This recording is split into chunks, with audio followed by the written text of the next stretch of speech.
What is up, my Squirtleites? It is I, your king, welcoming you back to more Let's Play Wave Race 64. In the last episode, we finished up normal difficulty, and in this episode, we're moving on to hard difficulty. This is going to be just a 4-race episode as we move through hard, which now has 7 rounds. A little bit of a shorter episode, I know, but I am going to be splitting up hard and expert into 2 episodes, like I said before. Now, a few changes that should be mentioned with the upper difficulties. Obviously, the AI gets more difficult, but there are other changes. First of all, as you can see, I now have to get 3rd place to advance in just the first race, which, as opposed to normal, I only had to get 4. I mean, like, I just had to place it all, and I could advance. However, you know, obviously, the better you do, the better the cut. What the hell? I don't even know what that was about.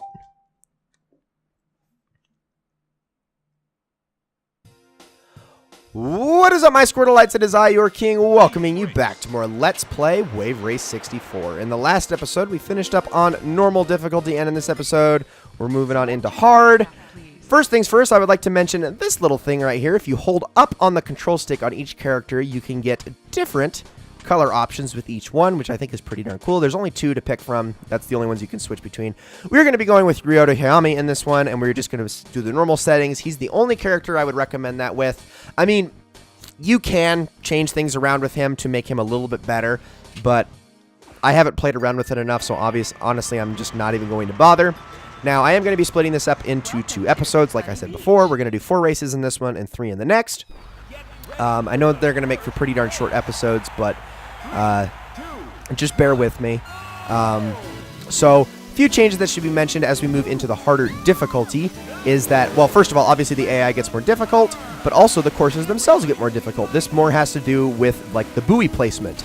Buoys will be placed closer together, which means you're going to have to do more slaloming to actually make it through them. You can't just go in straight paths or straight lines anymore. On top of that, there are more obstacles in your way, such as those spikes that you might have caught. And also the prerequisites to advance to each next level get higher. As you can see, I need to get 3rd place this time if I want to advance to the next one, as opposed to normal difficulty where I just had to place it all to advance. And don't hit those spikes. Those things can get really, really mean if you're not careful. Okay, this is definitely tough. So another tip that I would like to add that you can take advantage of while playing this game is pulling back and pushing forward on the stick in the middle of your turns. If you pull back, you will slow down a little bit, but you'll be able to corner a lot tighter. If you push forward, you will turn a lot wider, but on the flip side, you will also be able to maintain your speed a lot better. Both of these are obviously useful in different scenarios. I would say pulling back is useful more often because you don't really need to usually hit gradual turns. Kind of twitching the stick tends to be a little bit better when turning, just because of the sensitivity of this game anyway, as it is with most games in my opinion. I mean, this game obviously doesn't have drifting because you're on a jet ski, for crying out loud. So you're not really going to be worrying about maintaining your speed in any other way other than just making good turns. You can't really maintain speed by snaking or going sideways or any of that stuff. It's just not a feasible thing on a jet ski. Okay, so obviously I'm not going to be doing tricks off the jump just because I want to maintain my speed as best as possible. There we go. Something that you're going to also have to get used to is preemptively turning before you even hit a buoy, just so that you can make the next one that's coming up. So just memorize the placements as you go through the first lap, and that way on subsequent laps you will have a much easier time. As you also saw, there was a crap ton of spike balls to the right of that very last buoy. Now, that is a very common shortcut to take, is to just completely blow past that one towards the end of the final lap. You don't usually want to do it on earlier laps, but usually on like the final lap, you can just blow past it and go straight towards the finish line. But this, in harder and expert difficulties, it's basically like, no, don't do that. You're not allowed. This game has turned into literally Pitfall. You are not allowed to go past anymore with the amount of spikes that we have put up. I am not doing too well because of the way I'm cornering in this race. I need to do a little bit better on that. There we go. The appearance of the racers behind you means that they are within a second of you, FYI, just to let you know. That's how close they are.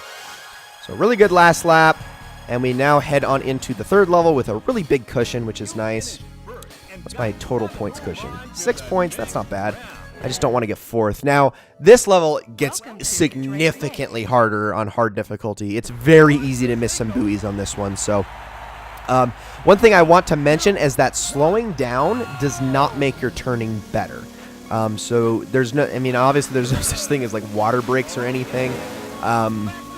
So you just need to be good about, you know, like I said, again, preemptively turning and getting ready for the next buoy. So like, for instance, this part is kind of difficult. Oh, yeah, eventually you just need to start taking really wide turns just to hit all these buoys, and it can definitely hurt your time.